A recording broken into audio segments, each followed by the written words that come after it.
मेरा रंग काफी सांवला था, इसीलिए जब भी बाजी मुझे देखती तो प्यार से कहती, लुबना तुम बस एक बार फेशियल करवा लो, तुम देखना कितनी खूबसूरत लगोगी। एक दिन उन्होंने मुझे जबरदस्ती एक आरामदेह जगह बिठाया और मेरे चेहरे का ऐसा मसाज किया कि मुझे नींद आ गई। जब मेरी आंख खुली तो मैं खुद को पहचान ना सकी। मैं किसी दुल्हन की तरह सजी हुई थी और मेरा चेहरा चमक रहा था। ये सब मेरे लिए किसी मौजज़े से कम न था। मैंने जब आईना देखा तो देखती ही रह गई। बाजी मुस्कुरा कर कहने लगी, लुबना तुम वाकई बहुत हसीन हो, बस अब रोज़ाना मेरे पास आया करो, मैं तुम्हारा फेशियल किया करूँगी। मैंने हैरत से कहा, बाजी हमें तो सारा दिन खेतों में फसल काटनी होती है और कड़ी धूप में काम करना पड़ता है। जहाँ फेशियल करवाऊंगी और वहाँ मट्टी धूल में सब ज़ाया हो जाएगा। वो मेरी बात सुनकर हंस पड़ी और कहने लगी, तुम सचमुच पागल हो, अगर ज़ाया होता है तो होने दो, बस एक बार मेरा कहना मानो और अपनी खूबसूरती का ख्याल रखना शुरू करो। सच तो ये है कि मुझे अपने रंग रूप की कभी फिक्र ही नहीं हुई। हमारी तो सारी ज़िंदगी धूप में मशक्क़त करते गुजरी थी। एक दिन बाजी ने मुझे ज़बरदस्ती कुर्सी पर बिठाया और मसाज करने लगी। मसाज के दौरान मुझे ऐसी गहरी नींद आई जैसे बरसों की थकन उतरी हो। बाजी ने कहा, लुबना तुम काम की फिक्र छोड़ो और बस जहाँ सुकून से लेटी रहो। मुझे भी आरामदेह कुर्सी पर बैठकर मनमानी करने में मज़ा आ रहा था। मैं वहीं लंबी तान कर सो गई और जब घंटों बाद मेरी आंख खुली तो आईना देखकर मेरी चीख निकलते निकलते रह गई। वो सांवली सलोनी लुबना कहीं गायब थी और आईने में एक परी जैसी लड़की खड़ी थी।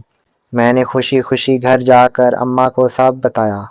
अम्मा भी हैरान रह गई और कहने लगी, अगर तेरा रंग ऐसा ही रहा तो तेरी शादी किसी बड़े घराने में हो जाएगी।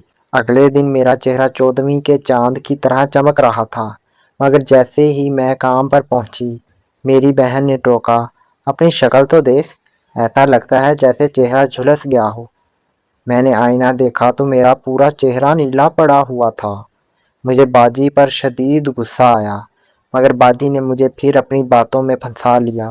वो बोली, लुबना ये सब जादुई असर है, तुम पूरा हफ्ता मेरे पास रहो, मैं तुम्हें दुल्हन बना दूंगी। मैंने सोचा कि इतना महंगा फेशियल मुफ्त मिल रहा है तो करवा लेना चाहिए ना। मैं फिर इसी कुर्सी पर बैठी और नींद की वादियों में खो गई। जब जागी तो चेहरा फिर से खूबसूरत था और बाजी मेरी शादी की बातें करके बहुत खुश हो रही थी। अगली सुबह जब मैं उठी तो मेरा दम निकल गया। मेरे चेहरे पर एक गहरा कट लगा था और वहाँ खून जमा हुआ था। मैं रोने लगी कि अब इस चेहरे के साथ मुझसे कौन शादी करेगा। बाजी ने दिलासा दिया कि शायद इनका नाखून लग गया हो। उन्होंने फिर से मसाज शुरू किया, मगर अब जब मैं सोकर उठती तो मेरा सर चकराता और जिस्म में जान महसूस नहीं होती थी। अम्मा मेरा दर्द चेहरा देख कर रोने लगी।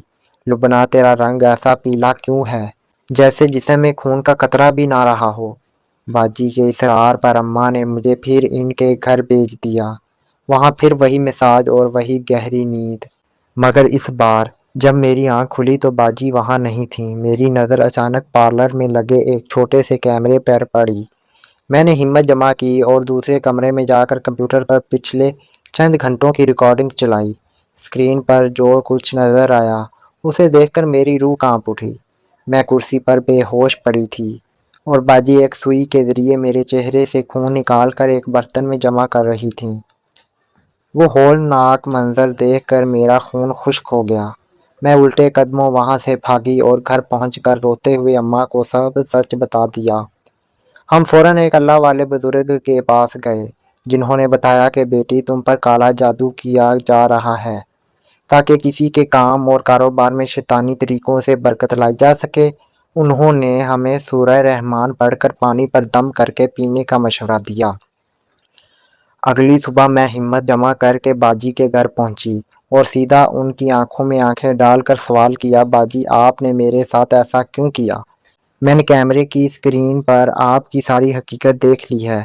मेरी बात सुनते ही बाजी फूट फूट कर रोने लगी और मेरे पाँव पकड़ लिए। वो सिसकियां भरते हुए कहने लगी, लुबना मेरा शोहर जवारी है, वो सब कुछ हार चुका था।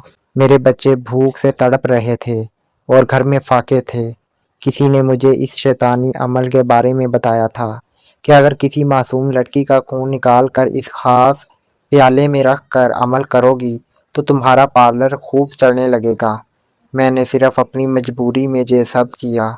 खुदा के लिए मुझे माफ़ कर दो। मेरा दिल नरम हो गया। मैंने बाजी को माफ़ कर दिया क्योंकि मैं नहीं चाहती थी कि मेरी वजह से किसी का घर उजड़े या बच्चे यतीम हों। अल्लाह के फजल से बाजी की ज़िंदगी भी संवर गई और उन्होंने तौबा कर ली। अब वो मुझे अपने पार्लर में इज्जत के साथ काम सिखाती हैं और मैं मेहनत करके अपना रिज़्क कमा रही हूँ।